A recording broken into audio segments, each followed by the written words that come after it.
Well, you know, butterfly knives are so much fun. It's like whenever you pick one up, you just want to start flipping it and playing with it. It's probably a bad thing though, because they're one of the most dangerous knives that you can handle, but they're still one of the funnest. So what's up everyone? Welcome back to my channel, or if you're new here, make sure to go and subscribe and do all that fun stuff that everyone always tells you to do, because yeah, I need subscribers. As you can probably guess by the title, we're talking about knife brands, specifically what my favorite knife brand is. There's so many good ones out there. There's not really one brand that I can say is the best, like definitively, you know, this is the best knife company. What company is actually the most rounded with their choices? For instance, some companies are really good at making folders, but they're not good in any other market. Other companies are really good with fixed blades. For example, Tops knives, their fixed blades are awesome, but they're really not known for folders at all. I actually don't know if they make a single folder. Other companies are really renowned for their autos, like Microtech. Microtech's one of my favorite companies. However, their stuff is a little exclusive, where price-wise it's kind of high. Availability, it really varies.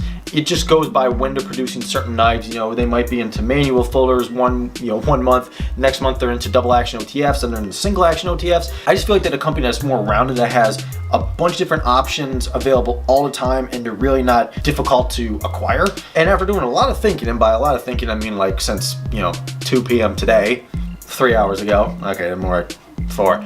No, I'm kidding. I've done some thinking on this before, and I think I pretty much narrowed down my favorite knife company that fits that criteria. And that company in question would be Benchmade. They're pretty much the most rounded as far as knife styles, knife opening mechanisms go. When we go into the manual knife market, this example right here is a Benchmade Griptilian, just standard plain Jane Griptilian. As a 154 cm blade, I believe they make a D2 version of this. You know, they got different blade styles, different everythings, everything's, that's a word now. So the one thing about the Griptilian is it actually has an axis lock, which is kind of an exclusive to Benchmade. There are other companies that do that sort of locking mechanism, but it is basically Benchmade's baby. So I like the axis lock, some people don't. There's kind of a controversy about it. The springs in it, the Omega springs, can break sometimes. I've never had an issue on any of my axis. If they were to break, I might change my mind on it, but so far, I mean, I've had this knife for over 4 years and I haven't had any issue with it, so it'll break tomorrow on me, I know, because I just jinxed it. So they have quite a few manual folders, but they also are really good at autos. And for that example, we have their side opening Benchmade Ruckus 2.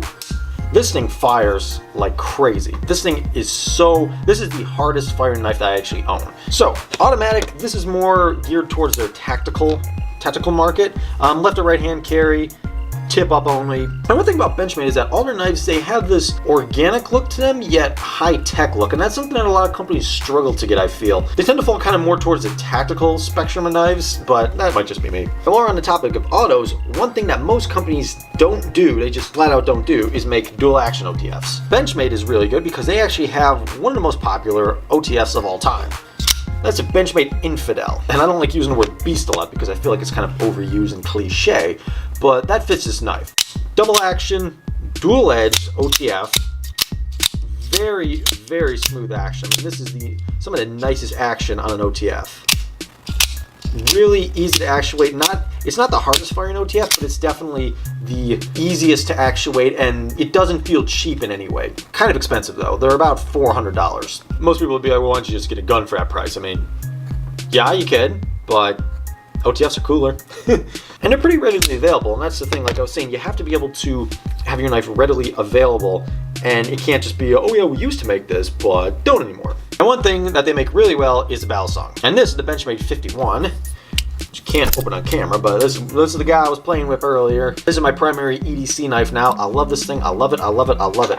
Best butterfly knife I've owned. This guy's made out of G10 and titanium, so you have a lot less weight than like a one that's like pure stainless steel, like my Bradley Kimura, which is just way too heavy. Really no complaints on this guy, except the price can be kind of high. It's around $300. It's less than that. It's like $270, I believe. I can't remember exactly what I paid for them, but they're readily available. You don't really have to go hunting these guys down. Most other companies, their balisongs or butterfly knives, whatever you want to call them. If you're stupid, you call them butterfly knives. Most of them are hard to kind of track down, or they don't make them anymore. Benchmade has been turning out these. I mean, I can't remember when these guys came out. They came out a long time ago, but they've been turning out balisongs forever. And I love mine. I bought 2 actually. This is actually my 3rd one. One's a Blade HQ exclusive, so I'm a fan of the 51.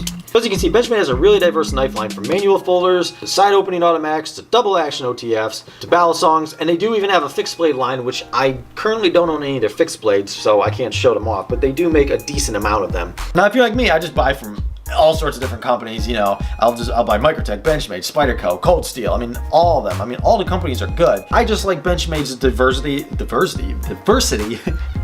in their line, where I know that if I want a knife, a specific style knife, if I'm looking for a fixed split, I can go to Benchmade. If I want a balisong, I can go to Benchmade. If I want a side opening automatic, I can go to Benchmade. If I want an OTF, I can go to Benchmade. Anyway, so to keep from me rambling on about Benchmade and just like gushing over them for like 10 more minutes, I'm just gonna tell you to go out and buy yourself a Benchmade because they're good. And this is sponsored by Benchmade, so Benchmade, sponsor me. Send me a knife. I'll review it for you. I'll just put it on my channel. I don't care. I'll sell out. No, I'm kidding. I've already spent so much money on you. No, I'm just kidding. Don't do that. It's I review it, but don't send it to me. So yeah, that's my video for this week. I just churned out some random piece of trash that you hopefully will get value out of. If you did, drop a like down in the comment section. But no, drop a like in the comment section. No, if you got some value out of this, drop a like and then comment down below that you got some value out of it. Can't think, can't talk. And just hit the subscribe button like 20 times and hit the little bell so you get notified of all my new trash that I release on a bi-weekly basis. No, every week. I would try to release videos every week, but sometimes 2, sometimes 3, sometimes 4, sometimes once a month. You know, you never know what you're getting from me. It's like a scratch-off lottery ticket. You don't know if you're gonna win or not, but hey, you know, subscribing is free, so just do it. Just subscribe. I'm shamelessly, I don't know how to end this video, so I'm just gonna keep telling you subscribe. Just keep subscribing. Just do it. Just subscribe. I don't know.